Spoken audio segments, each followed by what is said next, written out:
you know what time it is. And last night, a select group of students, academics, and fans of Luka Doncic met at a secure location in New York City to churn, toil, burn that midnight oil to deliver the best segment in all sports media. It's an honor and a privilege. It's time for Nick's Tears. It is, and thank you as always, Kevin Wildes. And it was nice to have the committee with us to watch. We paused the meeting once Luka got to 45. We were like, he could be watching history. But then you locked back in. Well, when they were down 9 with like 30 seconds left, I don't want to embarrass him, but Marcus left the room, said, I'm going to go smoke a cigarette. He missed the comeback, but then he came. Oh, it was unbelievable. Okay. Speaking of the committee, we can show the eliminated tiers. What you will notice is there are no new eliminations. That is not because no teams deserve to be eliminated. That is because ever since the resignation last week of our doctor of all algorithms, we haven't filled the void, and so we don't have an elimination algorithm. I don't know if you saw the tweet, Wildes. PhD Shane Tilton has applied to the committee.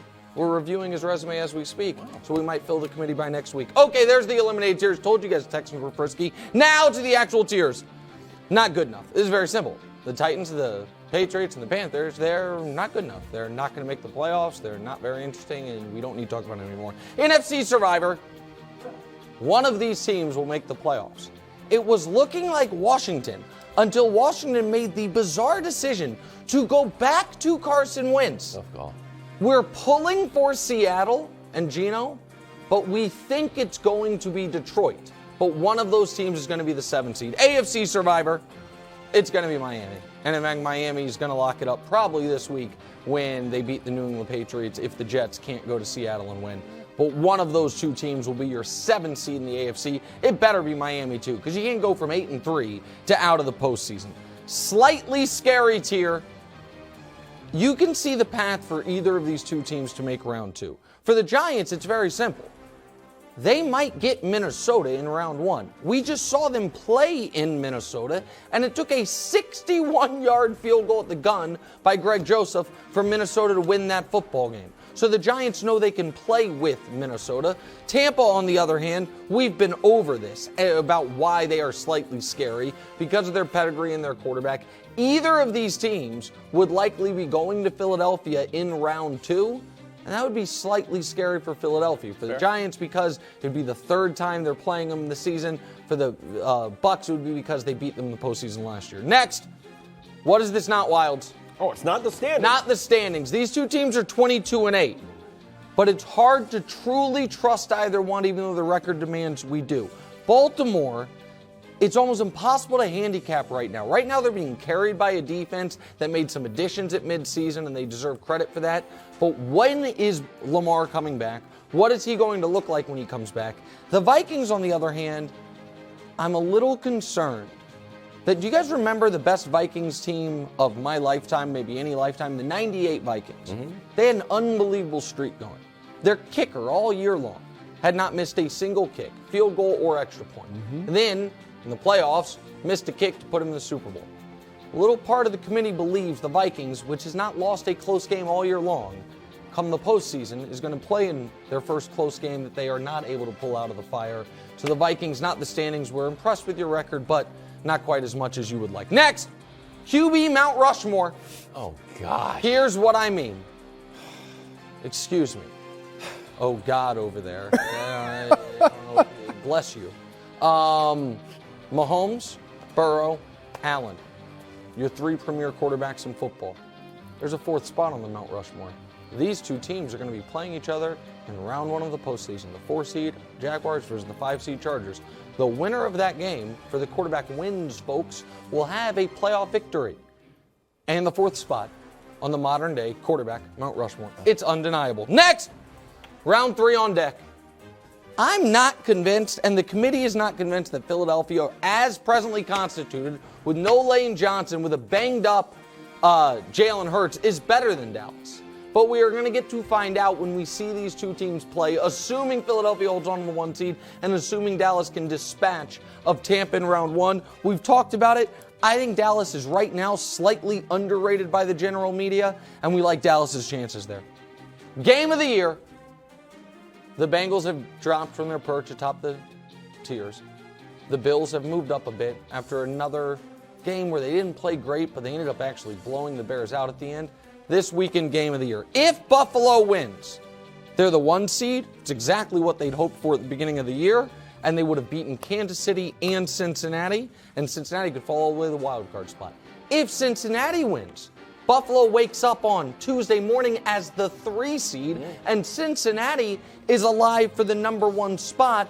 And by the way, also wildly important for the loser of this game, if they are the 3 seed, you're going to get the Ravens in round 1 of the playoffs. It's potentially very difficult. Game of the year, Monday night in Cincinnati. Number 1 contenders. This team has not been challenged in 6 weeks. They've not lost in 2 months since the Chiefs put it on them. They have found a way to win no matter who their quarterback is, and they have won convincingly more often than not. That makes them number 1 contenders. And then, much like the beginning of the year when the number 1 contenders were the Niners and the favorites were the Kansas City Chiefs, we are almost to the new year, and once again the favorites are the Kansas City Chiefs. I know people get bored by dominance, and having the Seattle Seahawks in one of the most important games they had played in 2 years come into your building, be down 24-3, and show no pulse whatsoever gets no credit. In fact, Mahomes gets knocked down the MVP ladder in favor of a wide receiver. But those of us that know that while, unfortunately, the Buffalo Bills have suffered some significant injuries, and the Bengals just lost their left tackle, and the Eagles just lost their right tackle and their quarterback, and the Niners a few weeks ago lost their quarterback, the Chiefs, oddly, have been able to not only win, but stay rather healthy while doing it. And come Tuesday morning, they will be the 1 seed in the AFC, and officially the favorites in the NFL, which is why the committee has the foresight to put them there right now. That, Greg Jennings, is the Week 17 tiers. Great tiers. I have a problem. What's the problem? I have a problem. I Tell have me. a big problem because if I go back a couple weeks, Week 15, you had the Bengals atop the tiers. We did. And you had them listed at, let me see, to run the table. That's correct. Week 16, they're atop the tiers. You had them listed as the favorites. Yes. They didn't lose last week. That is correct. They played the Patriots, Yep. and they won by 4. Yes. 2 weeks ago, Yes. your Kansas City Chiefs played the Houston Texans. 1 by 6. Won by 6. In what? Not in regulation. In what? In Wild? overtime. In overtime. And you say that the Bengals have dropped? Let me tell you why the Bengals should be on the Take. Can you roll the tape, please? Oh, we have tape. Absolutely. Let me see. This young man that's under center. Well, this is At a the great quarterback play. This is a position. game-winning play right here. Look who I they're watched playing. this from Doyle Brunson's house. 3rd down and 11. Game on the line. You can seal it. Don't give that guy across from you the opportunity to get back on the field. He immediately IDs his guys. You see up top right there, you got T. Higgins. Everybody thinks, you know what? Maybe we can go to Jamar Chase, but no. And look how cool he is in the pocket. He stands there knowing that he's going to get hit because he knows who he is. He's Joe Cool. Yeah. We need this. This is who I am. This is my moment. I'm going with my guys. I got one on my left. I got one on my right. You see, look, it doesn't matter. This team always finds a way in the most important moments of the season, and particularly against the team that we see them on this No, that's tape true. against. This is all true. And it's yet just- you dropped Well, them. we promoted them after this game, which I know America might not remember where this is from because it was so long ago. But that was a month ago against the Kansas City Chiefs when they won. Unfortunately for the Cincinnati Bengals, what we have seen from them over the last 2 weeks is not play befitting the favorites. Against the Tampa Bay Buccaneers, they could only be bothered to show up for one half of football, the second half. Against the New England Patriots, they could only be bothered to show up for one half of football, the first half. And Joe Burrow, who I adore, did throw a brutal pick 6 and another interception. And if not for the Patriots no longer being allowed to deflate footballs so they never fumble, and they fumble the football there, they lose that game. So for those reasons, we just knocked them down a hair. Now we believe they're going to beat Buffalo this weekend. Maybe they'll put them back atop the tiers. Probably won't though. So listen, they were at the top of the tiers for a few weeks, but the Patriots are a bad football team, Greg. And the they Houston almost Texans lost. aren't that- Then last month, Houston's been good. Yeah, did you see him against Dallas? Did you see him this past week? Houston just got to win. All right. Houston's hotter than the Do they have Patriots. a chance to make the playoffs? That's again. It's not the standings. Go ahead. Which is why my upset alert, Patriots over the Bengals, to keep it close, was 100% accurate yet again. Tune in to Upset Alert on Friday at 4 o'clock. But for this segment, I would like to promote the Vikings. And if anyone knows that this segment is not about the standings, it's me. I say it every week. Yeah. That being said, the Vikings are being criminally underrated. And that is from the Mayor Affair, not Mr. All-Natural Minnesota 2021, who is seated to my left. For reason number one, a little bit like the NBA here. Oh, it's a close game. What are we going to do? I don't know. Throw it to one of the most dangerous and best players in the entire league. First in targets, first in receptions, first in yards, first in 100-yard games. 8 touchdowns. I could see it going up a little bit. Still the ultimate weapon. When it comes down to a close moment, we've seen it before, throw it to Justin Jefferson. Reason number 2, Kirk Cousins. Greg, I don't love him as much nearly as you do, but the guy can play. And I think he's got a bad reputation for not coming up big in big moments. But fourth quarter, he's got more fourth quarter touchdowns than Tom Brady and Joe Burrow. And finally, I'm big on the soft statistics. Granted, me and Josh are out there grinding the all-22 before and after the show.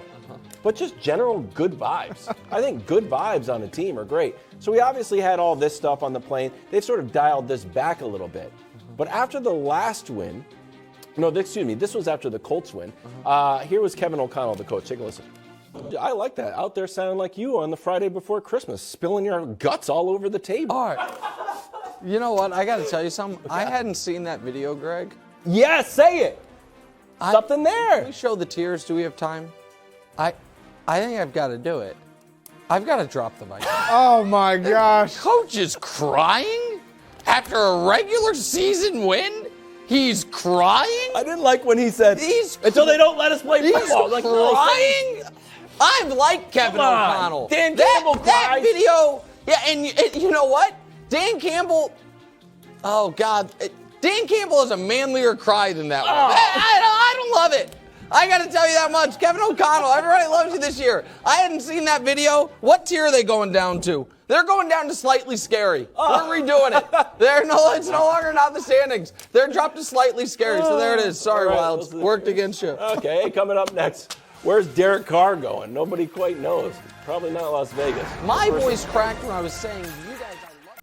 Thanks for watching. Subscribe here to get more from the show and to check out clips from other shows on FS1.